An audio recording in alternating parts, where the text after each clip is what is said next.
नमस्कार दोस्तों, स्वागत है आपका एक और नई कहानी में। छोटी कहानी शिक्षा देने वाली। राजा नाम का एक लड़का बहुत दिन से सरकारी नौकरी की तैयारी कर रहा था। अंत में उसे स्कूल टीचर की नौकरी लग गई।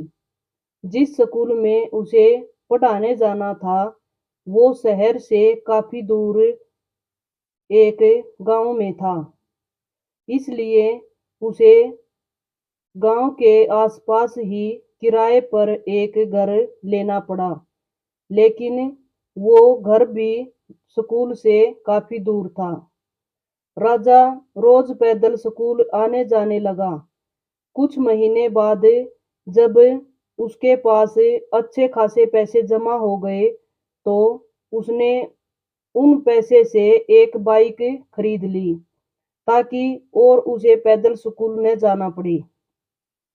राजा जब भी स्कूल जाता और रास्ते में कोई उसे पैदल दिख जाता, तो वो उसे अपनी बाइक पर लिफ्ट दे देता। स्कूल से वापस आते समय भी राजा वही करता। ऐसा एक दिन भी न हो जिस दिन उसने किसी को अपनी बाइक पर बिठाए बिना स्कूल गया हो या फिर वापस अपना घर आया हो। उससे जितना हो सकता वो सबकी मदद करने की कोशिश करता। एक दिन जब राजा स्कूल से घर जा रहा था, तो उसे एक आदमी रास्ते पर अकेले पैदल चलता दिखा। उसने रोज की तरह उस आदमी के पास जाकर बोला कि आप मेरे बाइक पर बैठ जाइए, मैं इसी रास्ते से जा रहा हूँ, आपको आगे छोड़ दूंगा। वो आदमी खुशी खुशी बैठ गया। कुछ दूर चलते ही राजा को महसूस हुआ कि उसकी पीठ पर नोकीला कुछ चुभ रहा है। अचानक वो आदमी राजा से कहने लगा, गाड़ी साइड में लगाओ और पैदल घर चले जाओ। उस आदमी के पास एक बड़ा सा चाकू था। राजा डर गया और गाड़ी रास्ते के साइड में लगा दी। फिर वो आदमी बाइक लेकर चला गया और राजा भी अपनी किस्मत को कोसते कोसते घर जाकर सो गया।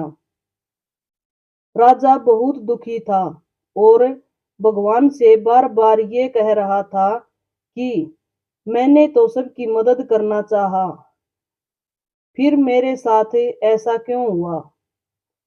अगले दिन जब वो सोकर उठा, तो उसने देखा कि उसकी बाइक घर के बाहर खड़ी है और उस पे एक चिट्ठी भी रखी है। जब उसने चिट्ठी को खोल के पढ़ना शुरू किया, तो उसमें लिखा था, मास्टर जी, मुझे माफ कर देना, मुझे पता नहीं था आपकी बाइक आसपास के गांव में इतनी पॉपुलर है। जिसने भी मुझे इस बाइक पर देखा, उसने ही मुझसे पूछा कि ये तो मास्टर जी की बाइक है, तुझे ये कहाँ से मिला। सबको पता चल गया कि मैंने आपकी बाइक चोरी की है, इसलिए मैं आपको आपका बाइक लौटा रहा हूँ। हो सके तो मुझे माफ कर देना।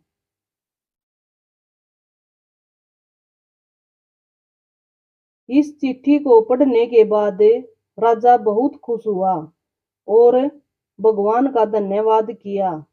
उसे ये विश्वास हो गया कि भगवान हमेशा अच्छे के साथ अच्छा ही करता है।